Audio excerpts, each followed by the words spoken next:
There's a lot of people who are genuinely afraid of Muslims and afraid of Islam. They worry that Muslims are going to take over the world or try to take over America, and that Islamic terrorism is a real and serious threat to them. So rather than trying to argue with emotion, let's look at real solid statistics and solid numbers to say how big of a threat is radical Islam? How big of a threat is Islamic terrorism? One thing you have to do is identify, well, how many Muslims are terrorists? Is it half? Is it 10%? How many? Well, in the last 40 years, I count about 450 Islamic terrorists. You go to the 1972 Munich bombing and Munich attacks through 9/11 and beyond. There was 19 involved in 9/11, a couple dozen in Munich, several hijackings in between. Since 9/11, there was attacks in Bali, Indonesia, in Europe. There was a couple attacks by al-Qaida in Saudi Arabia, and so on. You add them all up, it's about 450 Islamic terrorists.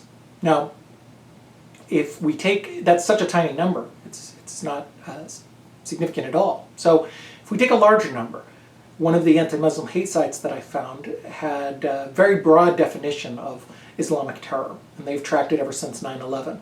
They include a very broad definition, including everybody in Iraq and Afghanistan, basically, which is unusual because normally in a war you don't count one side or the other as terrorists. We didn't do it in Vietnam or Grenada or Panama or the Falkland Islands. And also you'd have to assume, if you want to call it Islamic terror, you'd have to say that the reason they're doing it is because of religion, not because they don't want troops invading their country or because they disagree with foreign policy or anything else. Those are pretty big stretch, but even if you count all of those and some of the other questionable ones that they have, for example, they have a woman in Jordan who was killed by her brothers after she was suspected of an extramarital affair. I don't see how that's an Islamic crime other than the fact that the family happens to be Muslim. There's horrible cases of domestic violence all over the world by people of all kinds of religions. I don't see how it's any different. Whether the people in those religions claim that it's their religion that did it or told them to do it or not, doesn't really matter. It's a tragedy and they're crazy people and it shouldn't happen. But to call that terrorism is an even more bizarre stretch. It's certainly not terrorism. But even if you count all those, they claim that there's 15,800 people killed by Islamic terror since 9/11. Well, if you assume that every single one of those attacks had a different person involved, then there would be 15,000 some odd terrorists in the world, Muslim Islamic terrorists. So let's quantify that. Yeah, that's a lot of people who died, and it's tragic, and that's a big number. But is it really? I mean, there's more than double that number of gangs in Los Angeles. There's way more than double that number of drug cartel members on the border. There's way more than that number of domestic batterers who have killed women in America. 400,000 people a year die from cigarettes, 300,000 die from obesity, 85,000 die from drinking related, alcohol-related deaths, 26,000 die from car accidents. And I'm talking about every year in the U.S. These stats I'm talking about globally in almost 10 years.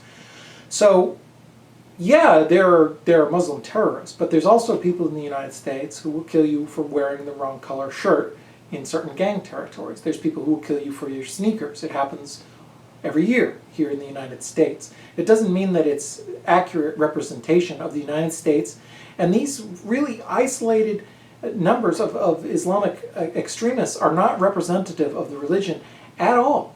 And a lot of the talk and dialogue by people, even some well-meaning people, kind of indicates that there's two Islams. There's the bad guys and the good guys. You know, there's the extremists and the moderates. And we're fighting the extremists, but we've got to embrace the moderates.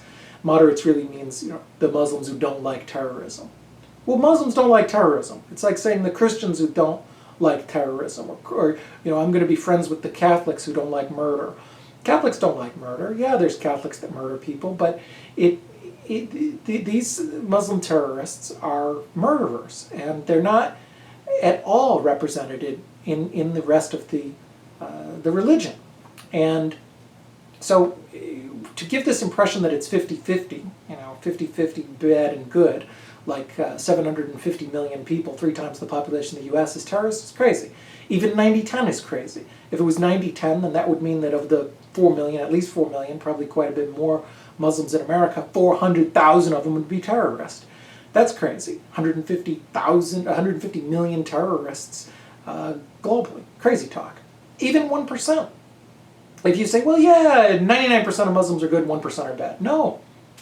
1% are not terrorists. If 1% were terrorists, we'd have 40,000 right amongst us here in America, at least 40,000 right amongst us. And we would have had a heck of a lot more, out of the millions of terrorists globally, we would have had a heck of a lot more than a handful of attacks over the last decade. So no, it's not 1% either. If you look at these statistics by this very broad definition from this anti-Muslim group, and you look at it and count, then you're really looking at 1 in 1.5 million Muslims are terrorists. So Muslims aren't even 1 in a million when it comes to terrorism. It's 1 in 1.5 million. Let's remember that. Let's look at real hard statistics and not judge an entire people by a tiny, tiny, tiny number of extremists.